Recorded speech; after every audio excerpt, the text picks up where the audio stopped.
Salut tout le monde, bienvenue dans ce nouveau vlog. Oui, comme j'ai réussi à en faire un, je me dis, allez, je suis sur ma lancée, on continue. On est lundi 9 novembre, cette semaine marque normalement ma dernière semaine de travail. Et je serai en arrêt la semaine prochaine. Ça va me faire beaucoup de bien. Voilà, je vais être franche avec vous. Au final, moi je suis pas quelqu'un qui aime spécialement être en arrêt de travail et si j'avais pu aller jusqu'au bout dans des bonnes circonstances, je serais allée jusqu'au bout. Mais vu que le contexte, et je parle pas forcément que du contexte Covid, hein, je parle aussi de mon employeur, fait que, en fait c'est plus fatigant qu'autre chose, j'ai l'impression de me battre perpétuellement, enfin bon bref, voilà. Mais bon, en tout cas, voilà, on est lundi matin, je suis en train de travailler. Enfin, oui, je suis en train de travailler. Je suis un peu saoulée parce que en fait, on m'avait dit, comment dire, qu'il y aurait peut-être mon remplaçant qui arriverait aujourd'hui, mais on m'a rien redit la semaine dernière, donc je me suis dit peut-être qu'il était pas dispo pour arriver aussi vite. Et ce matin, j'ai reçu un mail à 8h15, comme une fleur, en mode « Bon, bah, il arrive ce matin, accueillez-le bien !» Et du coup, là, j'ai une collègue au téléphone qui me dit « Mais tu savais, toi, Pauline, qu'il est arrivé ce matin ?» Je dis « Ah, mais moi, mercredi dernier, on m'a dit « On va essayer de faire en sorte qu'il commence lundi matin. » Ils n'avaient pas encore appelé le gars, donc voilà. Et je dis « Depuis, moi, on m'a rien redit. » Et je dis « Au moins, ils auraient pu nous prévenir vendredi, que vous puissiez vous organiser pour que quelqu'un l'accueille. » Et que moi ensuite je puisse effectivement commencer à l'appeler, à faire le tuilage, etc. Je ne sais même pas quel sera son planning au gars. Je sais pas s'il va faire du télétravail ou pas du tout, ou normalement oui, il a 2 jours de télétravail dans la semaine. Enfin, c'est insupportable, je vous jure. Cette organisation, j'ai jamais vu ça, sincèrement. J'ai jamais vu ça. Alors je sais que c'est pas simple avec un contexte tel que le confinement et compagnie. Je suis quand même la seule à être en télétravail à 100% dans mon équipe, hein, donc c'est pas si compliqué que ça en réalité. Si on était tous dans le même cas, je dis pas. Enfin bon, bref, ça me saoule. Bon, en tout cas, c'était juste pour faire la petite intro de vlog qui commence bien. Et puis, bah, j'ai pas, voilà, je vous avais montré dans le précédent vlog que j'avais commencé Rose Waiter. J'ai pas continué, je pense que ce sera pas avant ce soir parce que j'ai quand même pas mal de boulot. Et bah voilà, je vous reprendrai plus tard. Je vous retrouve des jours après, parce qu'on est jeudi et il est 13h30 et que la dernière fois que je vous ai pris c'était lundi matin pour vous démarrer le vlog. Mais en fait, depuis lundi matin jusqu'à ce matin, je n'ai fait que bosser et le soir, j'étais fatiguée. J'ai à peine lu 50 pages de mon roman que je vous avais présenté. Alors, je sais pas si je vous l'ai présenté en début de vlog ou en fin de vlog du dernier vlog. Mais en tout cas, c'est Rosewater, le tome 2 de Tade Thompson. J'ai lu à peine 50 pages, donc c'est compliqué parce que j'en ai pas lu assez déjà pour vous en dire quoi que ce soit. Et ensuite, je peux pas me mettre dedans parce que le soir, je vais lire 20 pages, je suis capoute et je vais me coucher. Et la journée, j'ai pas le temps. Logique, hein, je travaille, hein, parce que oui, en télétravail, on travaille. En plus, cette semaine, je forme mon remplaçant à distance. C'est super compliqué et fatigant. Et du coup, de base, d'habitude, je ne travaille pas le vendredi. Et cette fois, par contre, je travaillerai demain. Voilà, je ferai du télétravail le matin un peu comme je peux, puisque je vais être toute seule avec Noé. Donc à mon avis, ce sera compliqué. Et surtout l'après-midi, parce que Rani ne travaille pas, donc je vais surtout bosser l'après-midi. Mais bon, là, en fait, j'ai trop de trucs en retard et je peux clairement pas laisser ça à mon remplaçant. Ça va me faire culpabiliser, ça va me stresser, donc voilà. Je pourrais pas tout rattraper, je le sais, mais je vais essayer au maximum qu'il en ait le moins possible à faire à ma place. Et voilà. Donc bon, là, je ne travaille pas cet après-midi, tout simplement parce que je ne travaille jamais les jeudis après-midi, parce que j'emmène Noé tous les jeudis après-midi au CAMS. Donc le CAMS, c'est le centre d'action médico-sociale précoce. C'est de 0 à 5 ans et c'est pour tous les enfants qui sont porteurs de handicap ou qui sont potentiellement amenés à développer un handicap. Donc, par exemple, ça peut être le cas des enfants qui sont grands prématurés, par exemple. Tout le monde ne va pas, enfin, tous les enfants grands prématurés ne vont pas développer des séquelles ou des handicaps, mais ça peut être une possibilité. Donc, ils sont suivis la plupart du temps dans ces centres-là. Et après, le suivi est en fonction de chacun. Et donc, moi, Noé fait de la psychomotricité là-bas, hein, puisqu'il a Noé, il a des séquelles de ce qu'il a vécu il y a maintenant 1 an et demi. Pour ceux qui ne savent pas, je ne vais pas rentrer dans le détail, mais Noé, à l'âge de 4 mois, a été secoué par une personne extérieure à la famille. Secoué, ça veut dire, enfin, c'est le syndrome du bébé secoué, c'est quand vous prenez un bébé, en général sous les bras. En général, c'est parce que, enfin, en général, mais bon, les raisons, ça, c'est, bon, bref, moi, ça me dépasse, mais c'est souvent pour faire taire un enfant, et en fait, sous le coup de l'énervement, de la part d'un adulte, et en fait, voilà, c'est, vous secouez un bébé. Sauf que les bébés tiennent très mal leur tête, et ça engendre des hématomes sous-duraux, donc des hématomes qui sont entre la paroi crânienne et le cerveau, sauf que du coup, à cause de la paroi, ils gonflent à l'intérieur, et ils appuient sur le cerveau. Voilà. Et puis, ça peut entraîner, comme pour Noé, des hémorragies rétiniennes, qui peuvent entraîner des séquelles au niveau de la vue. Noé, Noé, il a fait 1 semaine de coma artificiel suite à ça. Il avait 4 mois. Il a fait 1 semaine de coma artificiel. Il a été hospitalisé en tout 1 mois sur cette période-là. Il a eu plusieurs phases d'hospitalisation. Et quand il s'est réveillé en fait de son coma, il était aveugle. Noé. Donc on a vraiment cru que pour le coup, voilà, qu'il resterait aveugle, en tout cas malvoyant. Et en fait, il a plutôt bien rattrapé le truc, même si la vue n'est pas parfaite. Mais bon, bref, peut-être qu'un jour, je vous parlerai un peu de tout ça, d'un point de vue santé, parce que j'aborderai pas trop le reste. C'est pas que j'en ai pas le droit, c'est que je ne prendrai pas ce risque-là, puisque la personne qui, pour moi, en tout cas, est responsable, voilà. Enfin, en tout cas, l'enquête, elle est encore à la phase préliminaire, et rien n'est avancé, c'est extrêmement long. Bref. Un jour, j'espère pouvoir vous raconter ça de A à Z, mais ce sera, je pense, quand le procès sera passé. Voilà. Et le procès, il faut savoir que ça met des années pour qu'il y ait un procès. Donc on n'y est pas encore, les gars. Bref, Noé s'en sort plutôt bien, mais il y a quand même des séquelles, puisqu'il a pris quand même du retard sur son développement psychomoteur. Pas un énorme retard, mais quand même un peu de retard. Voilà. Notamment, c'est pour ça que Noé, qui va avoir 2 ans le 29 novembre, ne marche pas encore. Voilà. Donc, il n'en est pas loin, mais il ne marche pas encore. Ce sera là une question de... Franchement, je pense qu'il va marcher d'ici 1 mois, 2 mois, 3 mois, grand max, vous voyez. Mais voilà. Je vous avoue que j'ai hâte, hein, parce qu'il fait 15 kilos, j'ai hâte qu'il marche. Bon, il marche à 4 pattes, hein, mais quand il faut le porter, ça devient lourd. Hein. Bref, donc cet après-midi, là il a la sieste, mais cet après-midi, une fois qu'il sera levé de la sieste, on va à sa séance de psychomotricité. Puis après, quand on rentre, bah, c'est le bain, le manger, le dodo. Voilà, donc en gros, c'est ça. Moi, je vais pas beaucoup vous prendre aujourd'hui, et je pense pas non plus, franchement, vous prendre demain, parce que je vais être à fond encore dans le boulot. Mais à partir de samedi, c'est bon, stop, c'est fini. De toute façon, mon arrêt débute lundi. Moi, à partir de lundi, je ne suis plus là pour personne. Il se débrouille. Là, je fais tout ce que je peux jusqu'à demain soir. Et après, sans moi, les gars. Mais c'était pas pour ça que je vous prenais. C'est parce que j'ai des choses à vous montrer.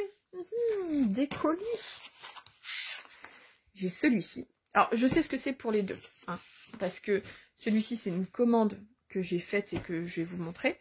Et celui-ci, c'est un service presse. Et je l'attendais. Je l'attendais. Oui. J'ai trop hâte de le lire. Bref, je vous montre ça. Je vous unbox ça tout de suite. Le premier colis, c'est celui-ci. Alors, je vous montre pas l'autre côté parce qu'il y a mon adresse et tout. C'est une commande que j'ai faite auprès d'une autre créatrice de fondants parfumés. Vous savez, qu'on met dans les brûleurs. Parce que moi, je n'utilise pas des bougies, j'utilise des fondants. Et j'avais très très envie de tester aussi cette créatrice. Vous savez que dans le précédent vlog, je vous ai parlé d'une autre créatrice à qui j'ai pris un calendrier de l'Avent.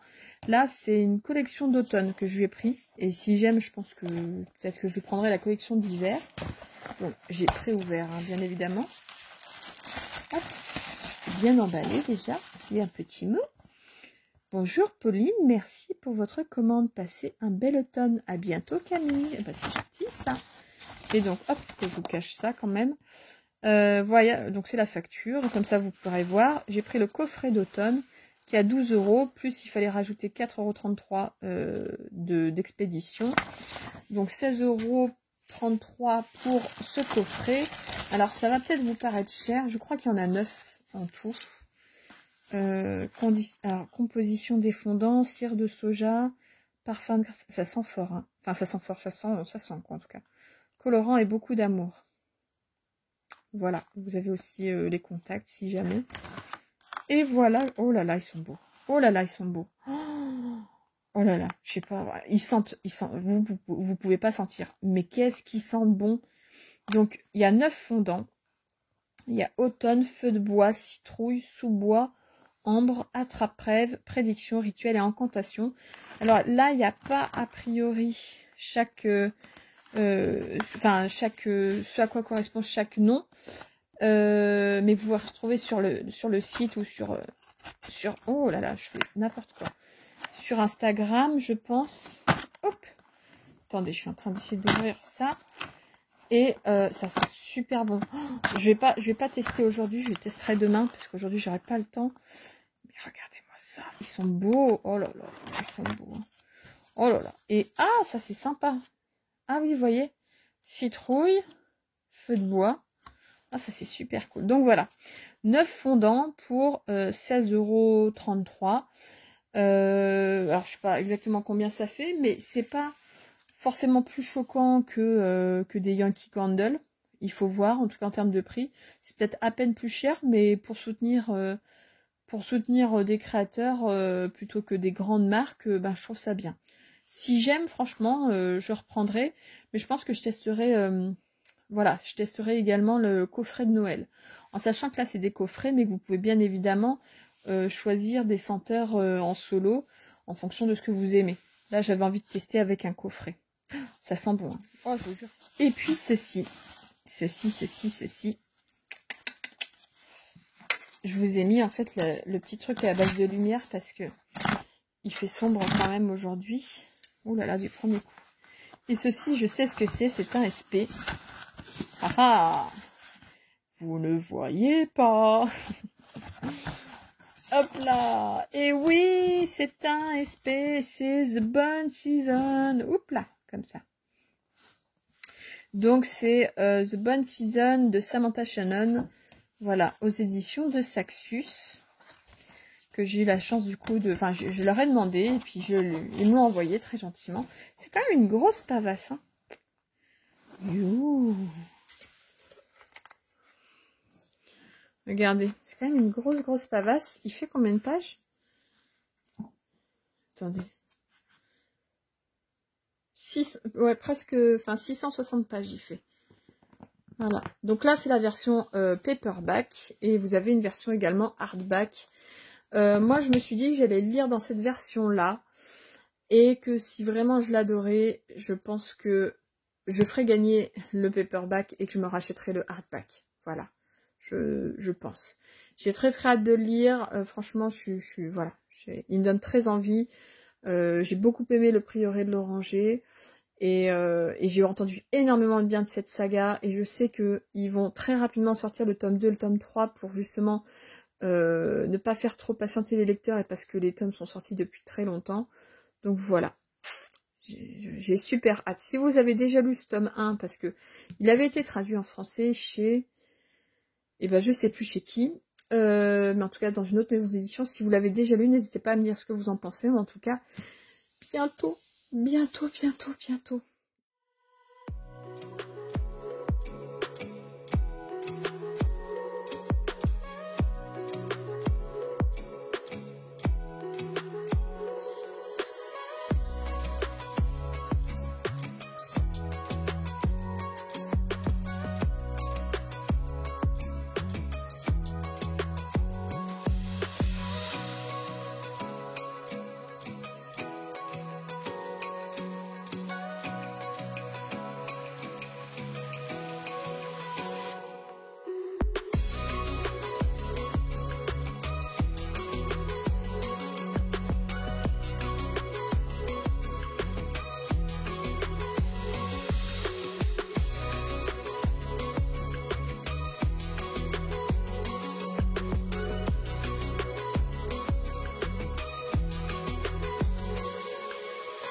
On est dimanche soir.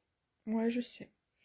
Ça aura pas été une semaine incroyable pour vous, ni pour moi d'ailleurs, parce que j'ai eu l'impression de passer mon temps à bosser cette semaine. Et j'ai encore bossé aujourd'hui. J'ai pas bossé hier, je crois pas. Non, hier, j'ai pas bossé. J'ai pas bossé hier, mais du coup, j'ai bossé 1h30 ce matin, 1h cet après-midi. Et là, l'objectif, c'est encore d'aller bosser après. Alors, vous allez me dire, mais Pauline, qu'est-ce que t'as à bosser un dimanche? C'était prévu, je le savais, vendredi, que voilà, vendredi soir, j'étais complètement stressée, angoissée, et je disais à Rani, j'ai pas du tout fait tout ce que je voulais faire. Je sais que de toute façon, je vais laisser du travail en retard à mon remplaçant. Ça me plaît pas, ça me fait culpabiliser, parce que j'ai ma part de responsabilité là-dedans, dans le sens où c'est des choses que j'ai laissées traîner en me disant, j'ai le temps de les faire, et finalement, voilà. Après, j'ai une part de responsabilité, mais j'ai pas toute la part de responsabilité, hein.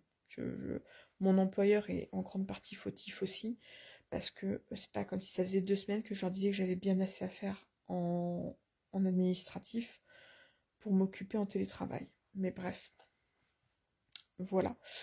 Et donc du coup, voilà, j'avais dit non mais je peux pas, faut que j'avance un maximum sur certaines choses parce que sinon il va galérer, etc.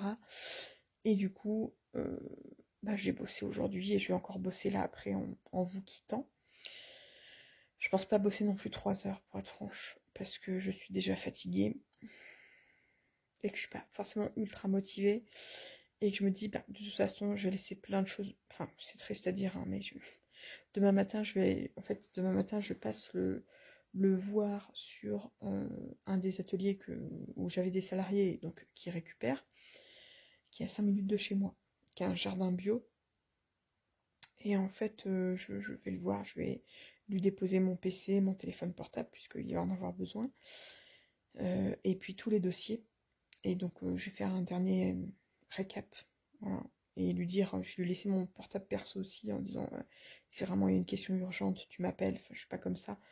On est quand même là à aider des personnes, des êtres humains, quoi, enfin, voilà, clairement, je travaille dans le social, donc si ça peut permettre de faire en sorte que tout se passe bien et qu'il y ait une réponse rapide concernant un salarié, enfin, je suis ok pour ça, et je sais que lui ou mes collègues n'en abuseront pas, vous voyez.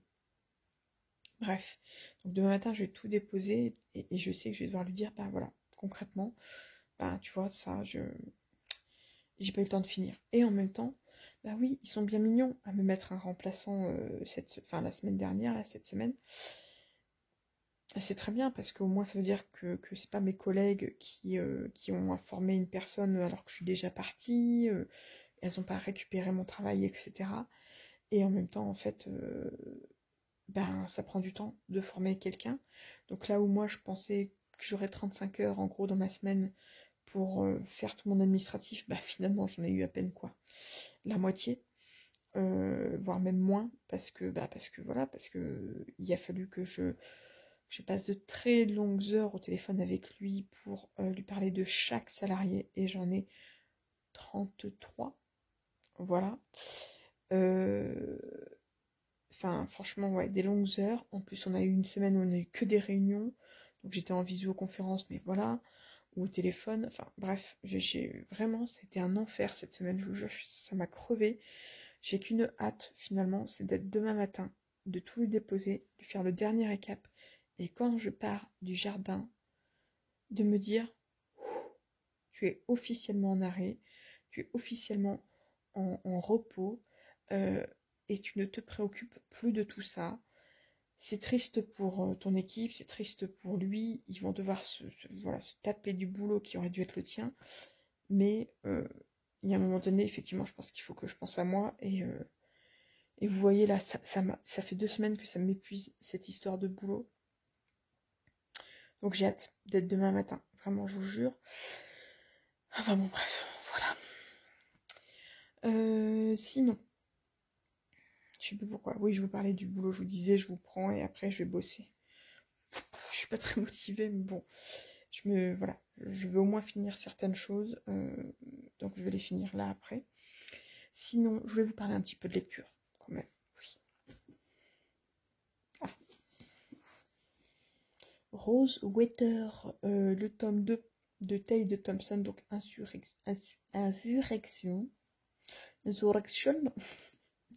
Donc c'est aux éditions J'ai lu. Nouveau Millénaire, c'est leur collection semi-poche. Ça semi-poche ou c'est un grand format ça? Je sais pas trop.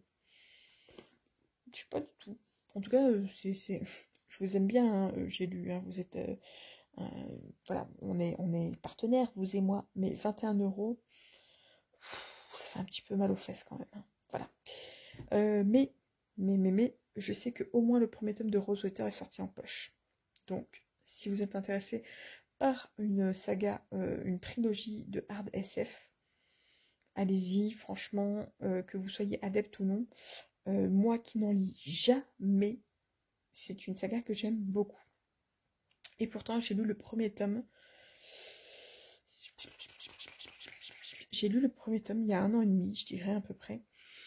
Parce que je me souviens que j'avais d'ailleurs, il doit y avoir, ça doit être facile de retrouver parce que j'avais fait une photo sur mon Instagram du premier tome que je lisais et que je lisais notamment en attendant Noé pendant un de ses EEG, donc un de ses encéphalogrammes. Et il faisait beau, on était dehors, donc je pense que c'était l'été. Donc ça doit faire 1 an et demi. Et alors, je vais pas vous mentir, quand j'ai commencé ce deuxième tome, je me suis dit, oulala, est-ce que je vais me souvenir de tout? Et en fait, c'est pas très grave, parce qu'en fait, alors certes, c'est des personnages récurrents, mais on n'a pas le même personnage principal. Notre personnage principal du premier tome est présent dans ce deuxième tome, mais il est ultra secondaire. En fait, on le voit quasiment pas, et juste il est cité à certains moments. Et finalement, du coup, ça se concentre sur une autre histoire, sur d'autres personnages qu'on a vus mais qui étaient très secondaires dans le premier tome. Enfin voilà. Donc c'est pas très grave. Finalement, je me suis pas retrouvée perdue. J'ai vite retrouvé mes marques sur l'univers avec comment dire, ce biodôme extraterrestre. Et voilà, franchement, j'aime beaucoup. Alors, c'était pas franchement la meilleure semaine pour le lire. On va pas se mentir, parce qu'au final, c'était une semaine où j'ai beaucoup bossé et où j'avais pas l'esprit libéré, vous voyez, pour lire un bouquin de hard SF. Moi qui en plus n'ai pas l'habitude d'en lire. D'ailleurs, il y a un passage où je me suis dit, oh, mais c'était tellement scientifique. Alors ça dure pas longtemps. Ça doit durer une 10-15 pages, grand max. Mais je me suis dit, oh là là, mais si c'est tout le long comme ça, mais moi je vais pas y arriver parce que, alors moi les sciences c'est du chinois, hein, clairement ça m'intéresse pas, ça me parle pas. Je connecte pas les 3 neurones qui me restent en tête pour comprendre ce qui est raconté. Donc du coup, franchement, j'ai vraiment eu peur sur ce coup-là en me disant, oh la vache, je vais jamais y arriver. Et c'est ce qui fait aussi, je pense que j'ai un peu traîné à le sortir, enfin, que j'avais du mal cette semaine à le reprendre pour le lire, parce qu'en fait, j'avais lu les 50 premières pages le week-end dernier, enfin dimanche soir, je crois, la semaine dernière. Et je pense que c'est pour ça que j'ai eu un peu de mal à le sortir, en plus avec le contexte où j'étais fatiguée, où j'étais stressée par cette histoire de boulot et compagnie. Et puis, finalement, c'est hier que je l'ai repris. Je l'ai repris et je l'ai... Enfin, j'ai lu, je sais pas, j'ai lu peut-être 120, 130 pages d'un coup.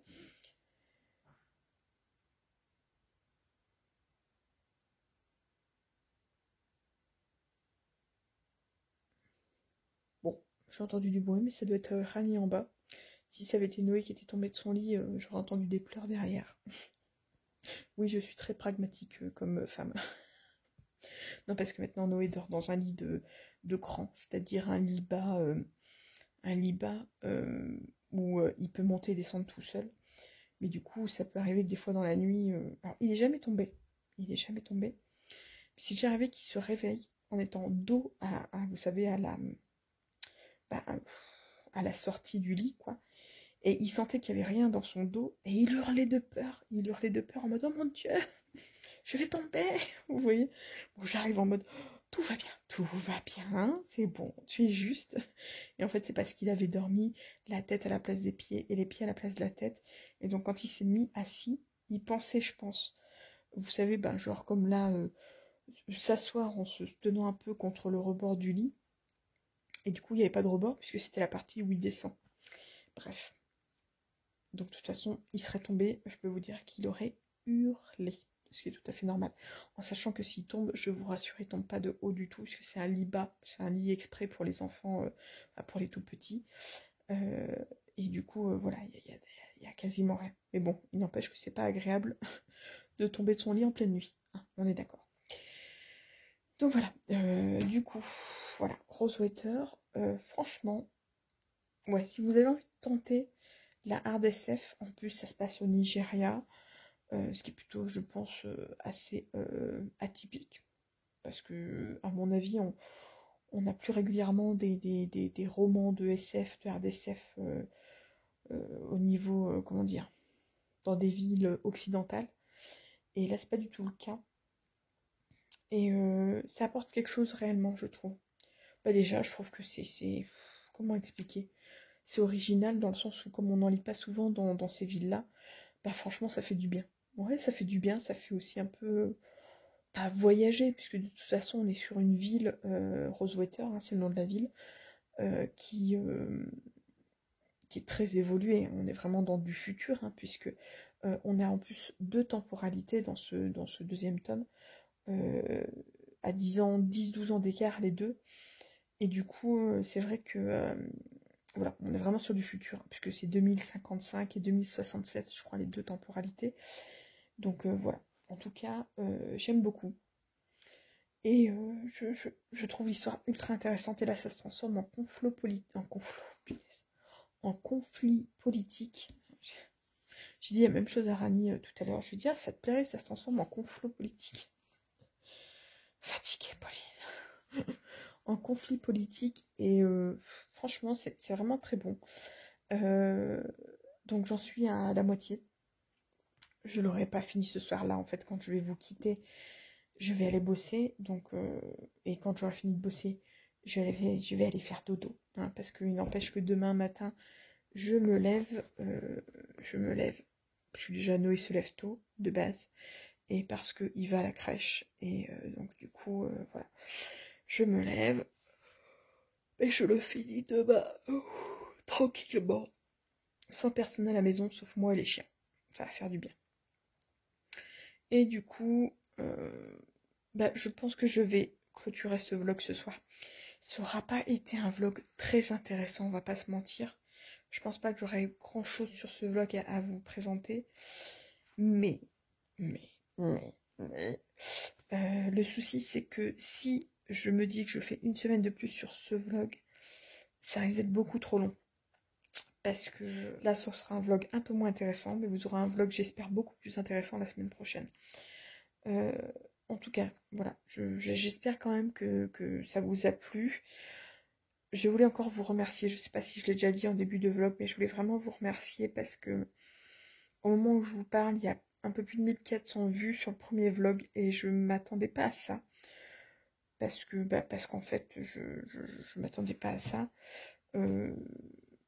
Ça fait quasiment, non pas un an, mais ça fait bien 8-9 mois que j'ai rien posté sur la chaîne. Que je prévoyais pas en plus de reprendre la chaîne YouTube. Donc de voir que vous êtes là, nombreux à assister à mes déboires quotidiens, ouais, c'est sympa. Franchement, c'est cool. Ça me fait plaisir et ça me donne en effet envie de continuer les vlogs. Est-ce qu'il y aura d'autres vidéos que les vlogs lecture sur la chaîne YouTube? Je vous avoue que je ne sais pas. Dans un sens, j'ai envie de vous dire oui. Et dans un autre, j'ai envie de rien vous promettre du tout parce que concrètement, là, oui, je vais avoir du temps à vous consacrer. Mais arrivé janvier-février, quand bébé Rocky sera né, hein, expulsé de mon vagin, enfin plutôt de mon utérus, des deux, hein, ça risque très certainement d'être beaucoup plus compliqué. Donc du coup, j'ai pas envie de vous promettre quoi que ce soit. Je ne sais pas du tout. Ça me fait une ombre sur le visage. Je ne sais pas du tout ce que je vais vous proposer dans les semaines et mois à venir sur cette chaîne. Sur des vlogs. Après, là, je fais des vlogs toutes les semaines, mais c'est possible qu'après, justement, avec l'arrivée de bébé Rocky, il y ait des vlogs moins réguliers, on verra bien. Je ne promets rien. En fait, j'ai envie juste de vous dire que je fais au fur et à mesure, au jour le jour, et que je fais des choses qui me font envie et qui me font du bien. Et les vlogs, c'est cool. Et reprendre des vidéos, c'est cool. Et oui, j'adorerais pouvoir refaire des vidéos comme je le faisais à une époque. Mais je sais que c'est pas compatible actuellement. Alors peut-être que quand mes enfants seront grands, qu'ils auront 8-10 ans et que voilà, je pourrai plus facilement me le permettre. Mais d'ici là, est-ce que YouTube existera encore? Je ne sais pas. En tout cas, voilà, on verra. Mais voilà, je ne promets rien, juste voilà, je pense que vous aurez des vlogs quand même réguliers là jusqu'à au moins janvier-février. Et puis après, ben, on verra. Hein, on verra. Ça dépendra aussi beaucoup de cet énergumène. Parce que s'il est aussi difficile que son frère l'été, quand il était nourrisson, voilà, je pense que faudra pas trop compter sur des vidéos. Et s'il est un peu moins difficile, peut-être que je serai moins fatiguée, et voilà. Mais là, vous voyez, tout de suite maintenant, je m'entends le dire et je me dis, Pauline, c'est utopique. Ne te mens pas à toi-même, tu vas être crevée. Voilà. Bon, en tout cas, j'espère quand même que ce vlog vous aura plu. N'hésitez pas à me dire en barre d'infos, en commentaire. N'hésitez pas à me dire en commentaire ce que vous en avez pensé. Si vous avez lu Rosewater, si vous avez lu Rosewater, puisque c'est le seul bouquin que je vous ai présenté, à part celui que j'ai reçu là, mon service presse de Bone Season. Mais voilà, en tout cas, je vous dis à bientôt dans une nouvelle vidéo. Bye bye.